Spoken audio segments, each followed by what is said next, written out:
Hello and welcome to another Imperator Invictus Dev Diary video where we're going to be today looking at a unit rework, a religion rework, and a little bit more Germanic content. Unit rework and religion rework is very intriguing.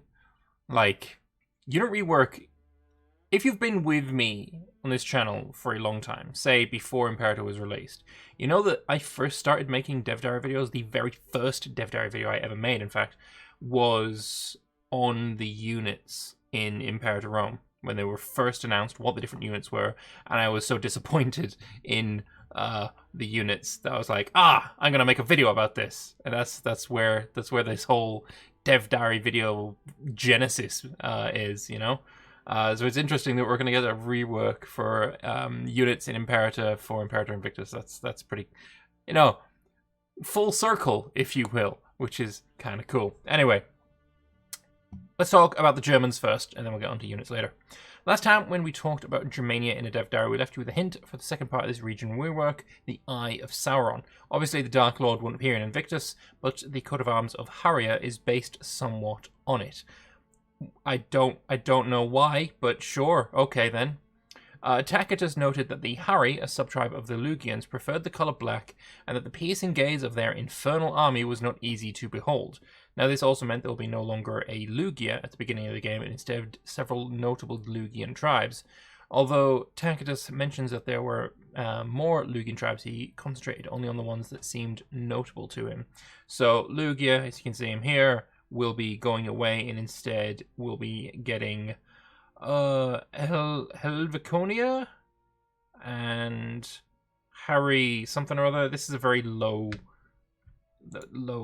poly, like, not poly. There's not a lot of pixels. I want to see more pixels. A few more pixels would be nice, not gonna lie. There's also Haria here, Helesia, Bastarnia has migrated somewhat. A little bit more interesting of a setup. Not bad at all. Alright. Tribes with the Vandal culture will be able to pursue a new mission tree with 2 exclusive formables. The tasks are marked in blue below. You can either embrace the more advanced Celtic religion and society structure and form the Lugian Confederation, or refute foreign influence and directly become Vandalia. Vandalia can also be formed after forming Lugia via decision, but it will require you to cut back on the Celtic influence and advance your society further, just like the Lugian Confederation was replaced by Vandalia again in the late 2nd to 3rd century AD. There are economical tasks dealing with the Amber Road and advancing your economy by using Celtic know-how, religious tasks asking you to establish a holy site and create a face urn artifact, and finally there are tasks dealing with the Swabian minority. We know from archaeology that the sizable Swabian minority migrated to the east in the 4th and 3rd centuries BC and lived a bit separated from the Vandal population. However, this changed in the late 3rd and 2nd centuries BC, as those Swabians seemingly became the avant-garde of the new Celtic influence culture. Alright, so we've got some stuff going on here. Nice little bit of a mission tree there for you to go through. As somebody who's now playing in a Germanic region, in the multiplayer that I'm doing, it's like having this kind of thing would have been real handy, especially, you know, being able to go with the Celtic religion, right? Establish a holy site and all that, and become basically Celtic, or I guess Druidic in a way. Because, you know, changing this to Druidic would be a big boon to them, to, you know, be the same religion as all of the British Isles, all of Gaul. It would be very much a help. So this would have been great. This would have been great, but oh well, too late now. The last row also contains 2 optional missions to expand in the direction the Vandals did later on. So we've got the southern Baltic coast. Further to the north we can find Limovia, Rugia and Guthonia, which are going to get a mission tree specific to them. The bottom left mission tasks require you to get access to the sea and foster your amber production, also called glacium by the local population. The English word glass is related to this. I didn't know that. As well as your rye production. The name Rugia derives from the Proto-Germanic word for rye. Following the left path will lead your focus towards the north. First to the Cimbrian Peninsula, as well as the southern Baltic coast, and then finally to Scandia. Alternatively, you can focus more on the right path, though you will need to establish relations with the people of the Cimbrian Peninsula. This is the historical path that starts with looking to the west and north for role models until you migrate further to the east and decide between the Gothic direction towards the Black Sea or the Rugian direction towards the Alps. Cool, cool. Currently, there are no plans to include a mission tree dealing with the Gothic kingdom in Italy in the Germania rework, but it's something we have in mind.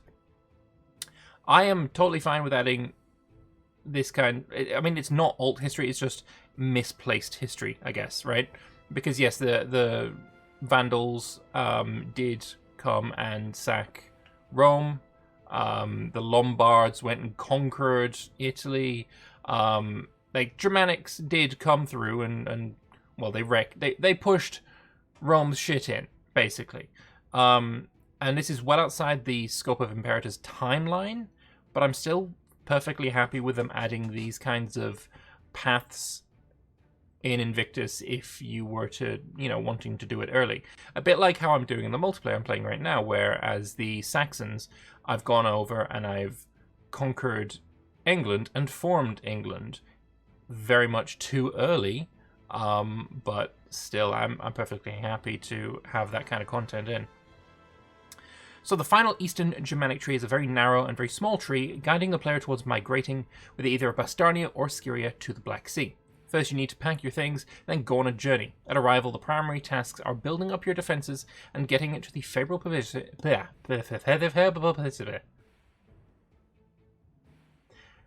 Building up your defences and getting to the favourable position around the Danube Delta. Final task gives you a bonus until the end of the game. Optionally, you can secure an alliance with Macedonia by offering them your mercenary services and expanding into Moesia, or you can bring havoc upon the Greek colonies. So you can prepare to migrate, going all the way down here, going to the Sea of Azov, lovely stuff.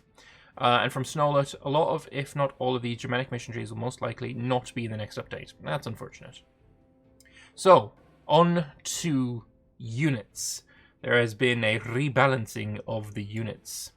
So Parsible has come to impart upon us the ways of the rebalance. Warfare is probably the thing which you'd be spending the majority of your time with an Imperator, closely followed by letting your AE tick down, obviously. Thus, caution has to be taken speaking about war units and balance, but enough of a precarious measure, more of the actual changes. He's been tinkering with a rather interesting concept of adding slight morale damage taken modifiers and subsequently increasing it on all units, which the modifier is already present, across the board to speed up battles. No great battle should carry on virtually forever. So this is a little bit like the Bloody Brutal Battles mod. I think it's called something along those lines. I'm going to see if I can quickly find it. I believe I have it installed. Yes, it's called Short and Bloody Battles, adding morale damage and strength damage modifiers to units. So let's see how Parsible has managed to do it. This should, in theory, speed up the battle flow, diminish losses somewhat, and allow a more diverse unit composition for the player. Gone are the days of two viable frontline units, those being heavy infantry and heavy cavalry. On the contrary, units with an unusually high morale damage taken modifier get their value reduced slightly, so they may inflict a tiny bit more damage before routing. Maneuver got buffed on most units to allow a broader selection of flanking units. This includes light infantry, which should allow them to be rather mediocre unit for anyone without access to horses or step horses. This concludes the across-the-board changes to most units, but worry not many units got their efficiencies adopted to properly reflect their historical use against one another. Now onto more specific changes to highlight some of the nearly forgotten units. Alright, just before we go on, just to talk about this a minute, or a bit more. In the Invictus Discord, people are able to offer their suggestions on what mods and what modders should be contacted to, include their mod into Invictus. And Short and Bloody Battles is one that I had suggested, and it was not agreed upon by most people. Mostly, in fairness, down to the way that sieges work in that mod. Sieges and assaults happen much too quickly, so you can click a button and the place is assaulted immediately. You have no ability to be like, oh shit, we're losing, gotta stop this. But yeah, it was shut down, and it's interesting that this is being added now. In a way, I mean, this is his own take on making battle shorter. I wonder if they've looked at the code of that. I don't know. But it's interesting. It's interesting that something that I'd suggested before is now being added many months afterwards. Alright, so nearly forgotten units have had some changes. Camels have, in his eyes, been neglected by Paradox for a little bit. Supposedly a good counter against horses in combat, while also allowing armies to traverse terrain, while having sufficient supply due to their carry capacity. To summarize, an overall good addition to any army, which is not consisting of horses solely. You wouldn't want to scare your own horses. To reflect this in-game, they've been turned into a rather good counter against any type of horse, while also having a hugely increased food capacity, making them viable as a budget supply train. That's awesome. Alright, this is really good. This is something that definitely you what you need is a way to have supplies for fast-moving armies. Like, horse archers and light cavalry and heavy cavalry are really good, but they can't really go on the attack using their strength, which is their maneuverability, because the the fucking donkeys are just far too slow. I think having, you know, a speedy version or just increasing their supply across the board would be quite nice, but we'll see. Anyway, you can see there's a thing there, so we'll get to it. War elephants tend to dominate the battlefield.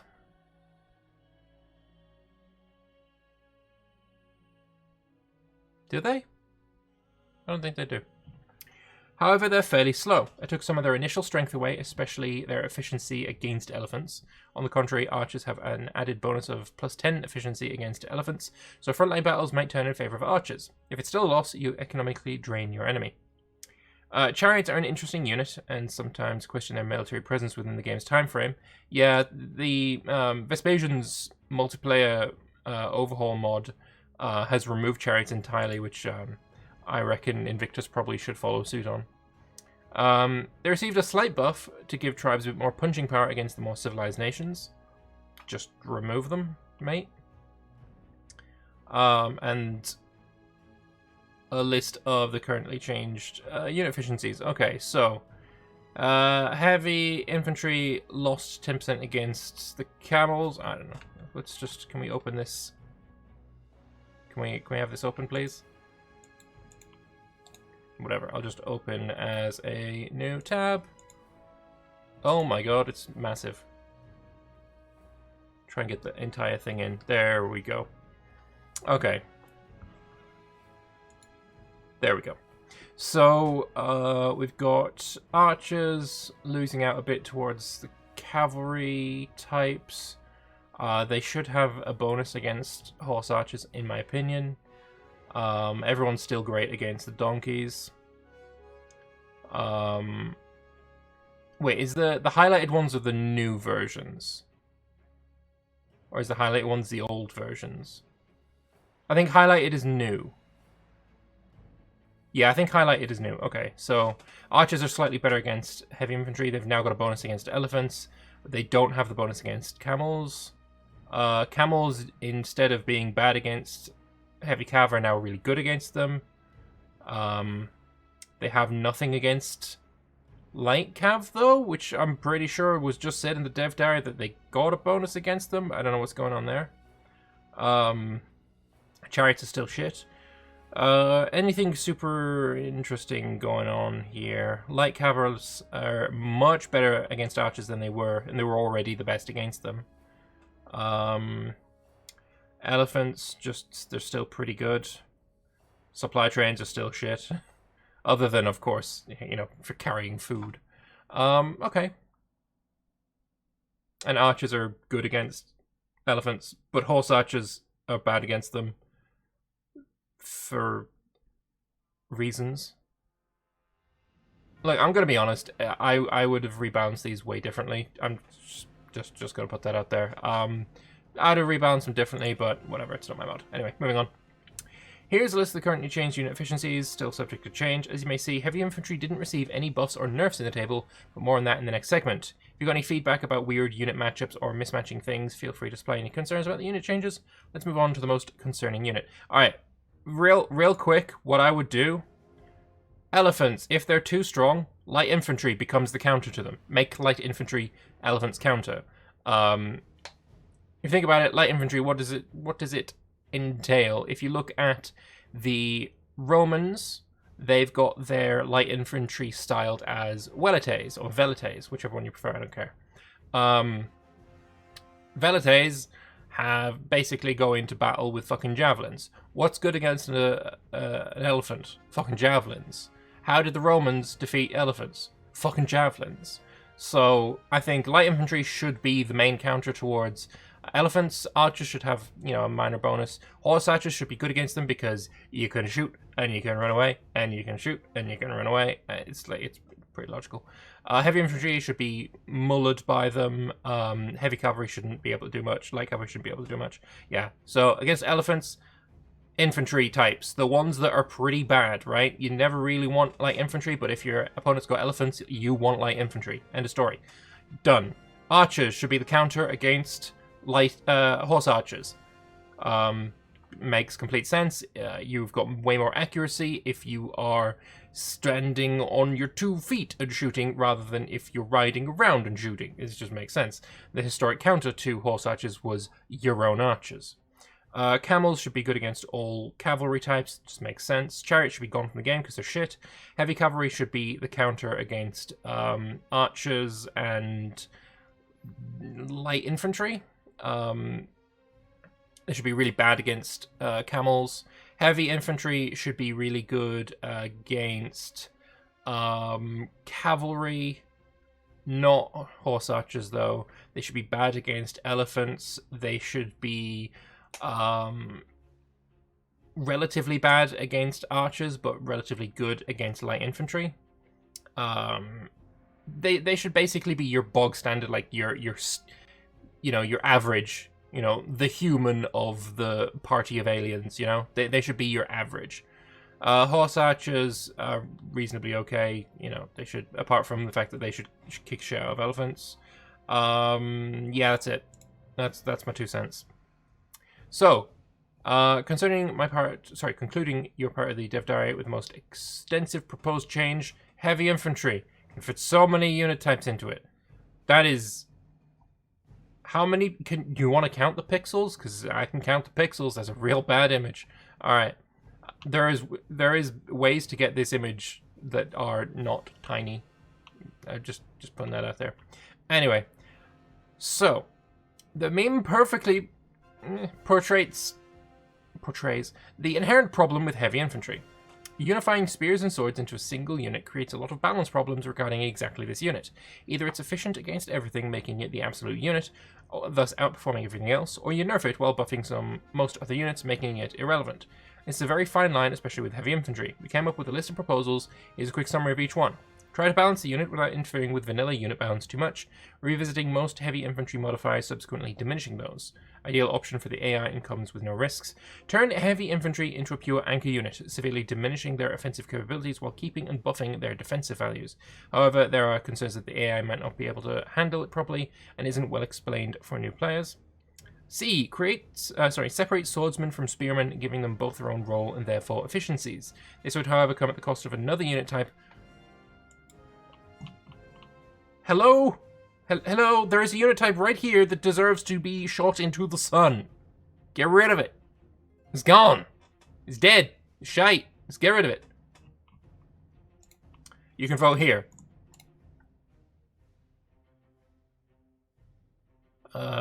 Split unit swordsman and spearman. Yeah. Do that. Oh wait, I already voted on this. I completely forgot that I already voted on this. Anyway, what are the results so far? Split the unit in swordsman and spearman is winning right now. Okay. Balance the modifiers, or make them a defensive unit with little offensive capabilities. Okay. There will be in the comment section below, or in the description, there will be a link to this straw poll. Feel free to do exactly what I have just done and vote in the very specific way that I just voted. Or you could just like not vote at all. That's another option. No, yeah, no, go vote. Whatever you prefer is great. Go vote. There'll be a link. You should use it. Well aware that 2 out of 3 proposals are rather radical changes and they require a decent amount of balance and some proper playtesting, but I'd like to sample your feedback on this one, considering this will be a stepping stone for some military reworks. Yeah, I mean, it's quite easy for me.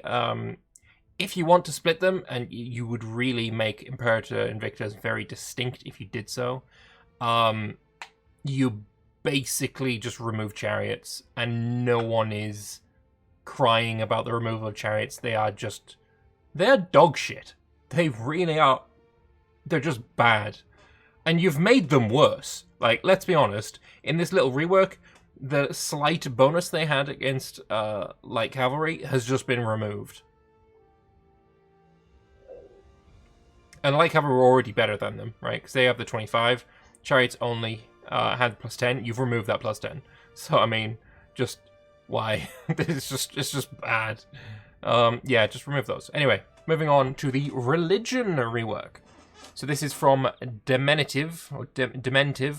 He'd like to show off some changes that have been made to the many different religions in the game.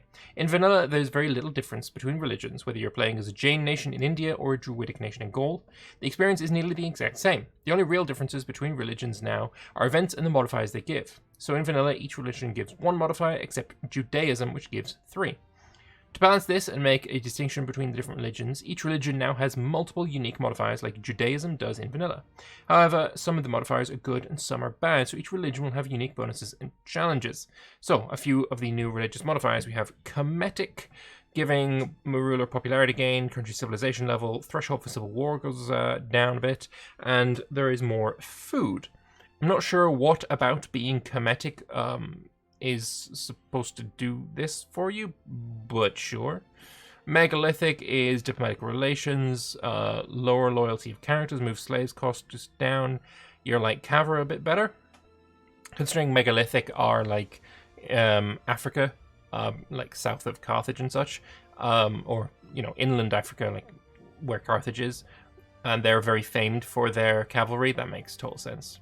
We've got the Buddhists, which have state religion happiness. They have more aggressive expansion impact. Their war score cost goes up, but their conversion speed is easier. And then finally, Hindu, slaves needed for local surplus, -3. Oh, okay. And pro promotion speed, -50% is very appropriate, because it's basically simulating the caste system.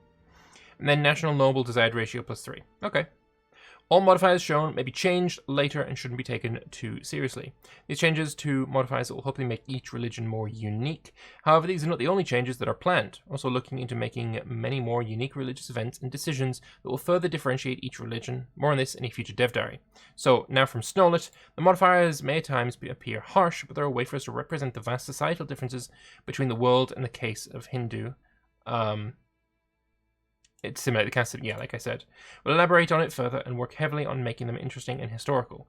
I'm okay with these, to be honest. There's nothing there that's like, oh my god, I would never take that. It's just like, I can see what they're trying to do here, and it makes sense. Like, megalithic, why are megalithic characters less loyal? That I don't understand. But yeah, I mean, I'm totally fine with that being the case for Hindu. It makes sense. Yeah. That's about it. So that is the latest Imperator Invictus update. I don't think we have an ETA for when the changes will be implemented to the public, which is, it might be at some point. It'd be nice if it was soon, but who knows. But anyway, I'd like to know what you guys think, so let me know in the comment section below what you think. There will be a link to the poll. I encourage you to go and vote in it for what you prefer. And yeah, maybe let me know about what your latest campaign in Invictus is. Let me know in the comments. I'll be interested to read them. Anyway, thanks all for watching, and bye-bye.